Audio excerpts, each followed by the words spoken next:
Olá, tudo bem com vocês? Sou Nicastro e quero falar um pouquinho agora de forma, digamos, abreviada, digamos de forma bem resumida, sobre um dos personagens da política brasileira mais emblemáticos. É o que eu acho mais interessante. Se tiver algum ruído aí, tá me desculpando, desculpa aí se a câmera ela não tem uma qualidade tão boa. O mais importante é a gente adquirir um pouco de conhecimento, tá certo? Vamos lá, vamos começar. Gente, Getúlio Vargas ele nasceu em 1883 na cidade de São Borja, no Rio Grande do Sul. Ele participou do exército, mas tornou-se advogado, foi deputado estadual, deputado federal, ministro do presidente Washington Luiz, e ele também foi, digamos, governador do estado do Rio Grande do Sul, tá bom? Mas como é que Getúlio Vargas ele entra para a política, digamos, nacionalmente? Gente, para entender isso é preciso entender uma política que havia aí naqueles tempos, que era a política do café com leite. E o que seria essa política do café com leite? É a alternância de poder entre o estado de São Paulo e o estado de Minas Gerais.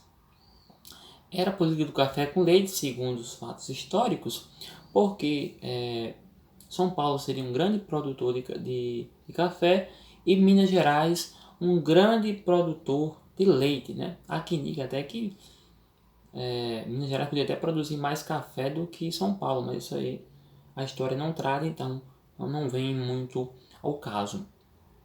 E nessa política do café com leite, pessoal, o Washington Luiz estava no poder e ele teria que indicar então, já que ele era o paulista e tinha uma alternância, né? Tinha que indicar agora Antônio Carlos Mineiro, né? Para o cargo. Só que o que é que o Washington Luiz fez? Eles, rapaz, eu não vou indicar ninguém de Minas Gerais, não. Agora vai ser só os paulistas, pô. E ele indica Júlio Prestes, né? E o pessoal de Minas Gerais fica revoltado e faz uma aliança aí com o estado da Paraíba, com o estado do Rio Grande do Sul e lançam Getúlio Vargas candidato a presidente e João Pessoa candidato a vice-presidente. Nessa eleição, gente, sagra-se, digamos, vencedor quem Washington Luiz apoiou, né? Os paulistas se saíram vencedores. Só que o pessoal aí do Getúlio Vargas, né, pessoal de Minas e tal, eles acusam de terem tido fraudes eleitorais. E com essas fraudes eleitorais, pessoal,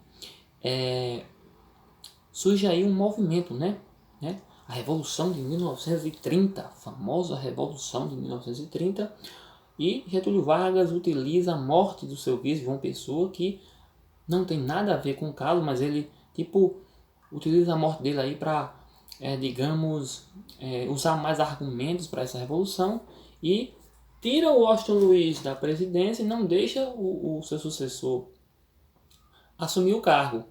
Dessa maneira começa o governo provisório de Getúlio Vargas, 1930-1934.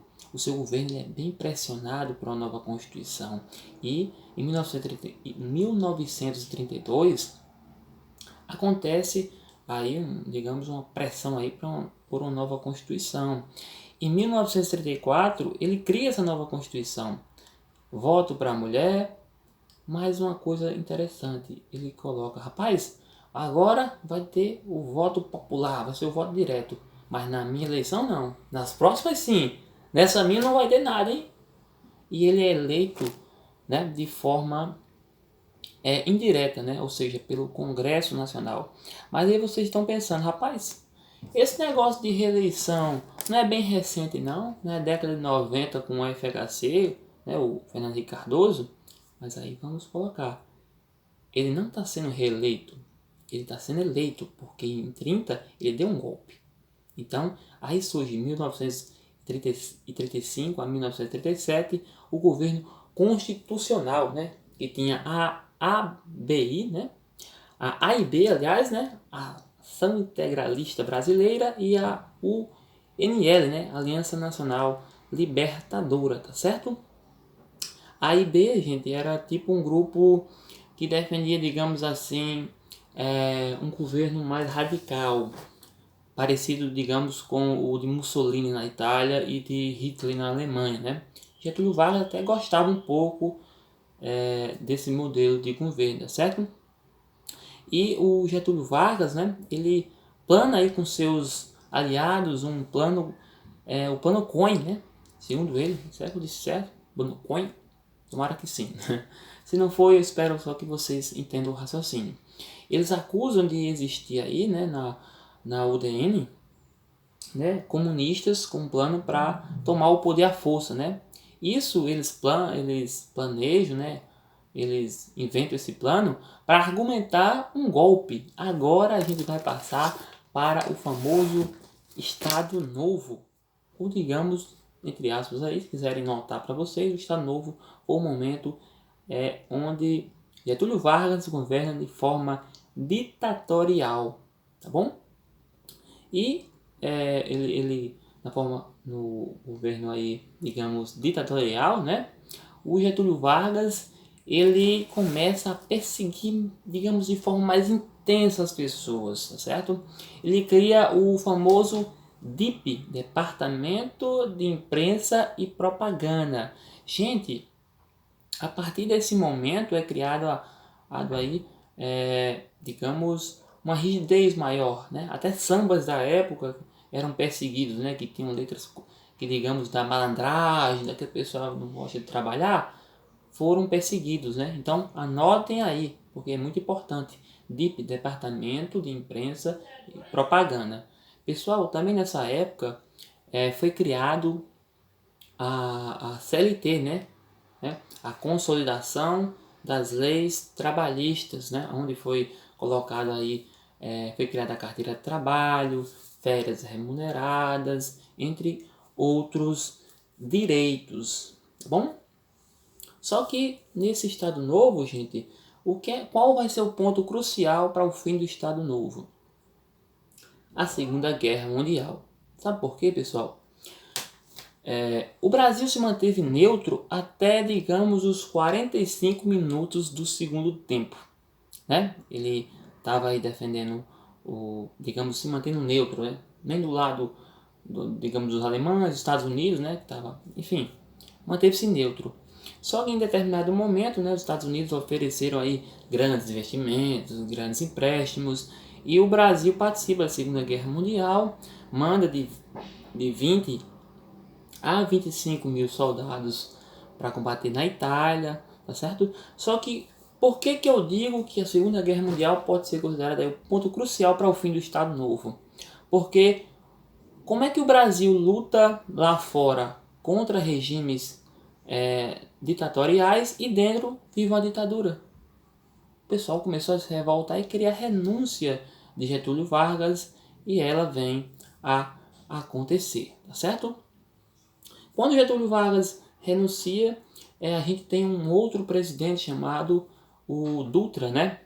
Eu vou falar bem pouquinho aqui do Dutra, pessoal, para a gente não perder, só para a gente não passar direto, digamos assim, beleza? Mas o Dutra, gente, ele criou pouca coisa, digamos assim. Ele finalizou a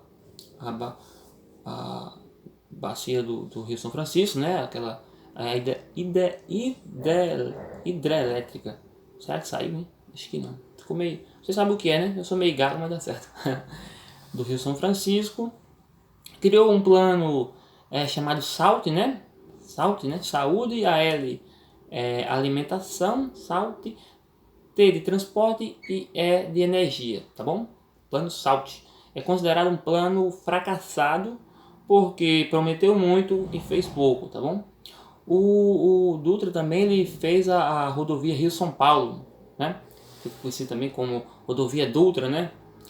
Uma importante rodovia até os dias atuais. Aí Getúlio Vargas volta ao poder aí em 1951, 1954, se não me falha a memória. O Getúlio Vargas agora ele é eleito democraticamente. Aí vocês me questionam aqui, opa, Como é que um cara que era ditador, ele consegue agora ser eleito de forma democrática?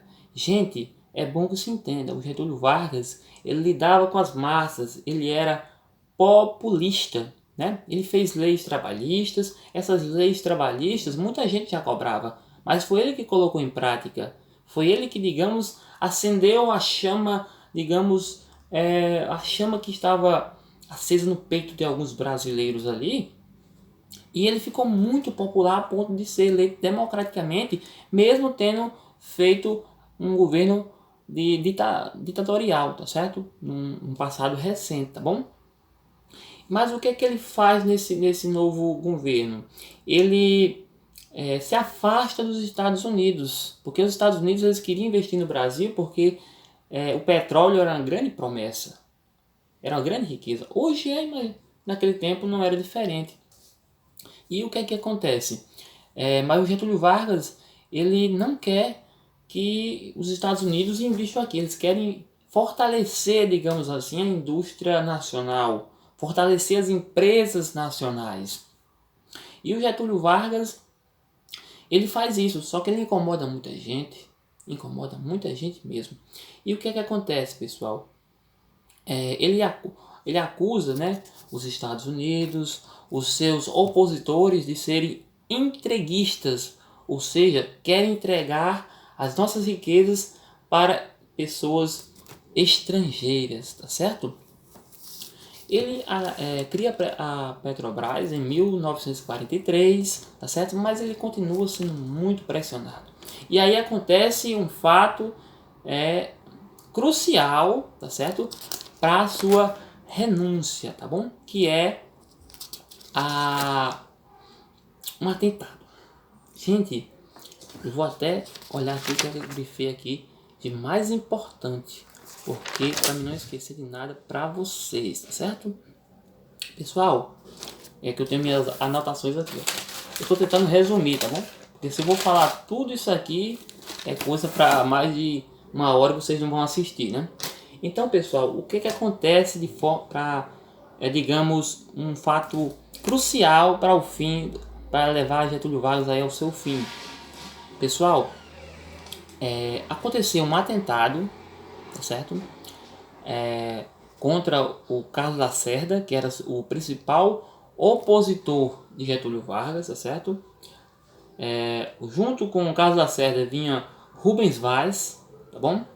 E Rubens Vaz ele acaba sendo vindo a falecer, Carlos Lacerda escapa. E quem foi que efetuou esses disparos, gente? Vale lembrar que esse atentado ficou conhecido como o atentado da Rua dos Toneleiros, tá bom? E o que é que acontece? Gregório de Matos, né, que era segurança de Getúlio Vargas, foi quem efetuou os disparos. Aí o pessoal acusa Getúlio Vargas de ser o mandante, a pressão cresce em cima dele de forma gigante. E Getúlio Vargas, no Palácio do Catete, na então capital brasileira, Rio de Janeiro, comete suicídio com um tiro no peito. Mas aí é que vem muita coisa que está ainda viva. Será que ele se matou mesmo ou será que ele foi obrigado por alguém a se matar? Ninguém sabe. O fato histórico, digamos, o que consta mesmo é que ele se matou no Palácio do Catete com um tiro no peito. E dessa forma, pessoal, encerra-se a história do líder político mais emblemático da política brasileira, tá certo? Espero ter resumido bem em 14 minutos, 15 aí, a história de Getúlio Vargas. Se eu fosse falar, gente, tudo que está aqui nas minhas anotações de estudo era coisa para mais de uma hora de vídeo, mas se eu colocar mais detalhes, talvez vocês não tenham paciência de assistir, tá bom? É o primeiro vídeo das aulas, espero que gostem, vem mais coisa por aí, deixem sugestões, tá bom? Sugestões de novos vídeos, eu vou dar uma estudada e vou tentar passar para vocês essas maravilhas que eu acho, eu sou apaixonado por essa matéria de história. Beijão, galera. Tchau, tchau. Fui. Desculpa se a imagem não tá tão boa. Desculpa algum ruído. Tchau.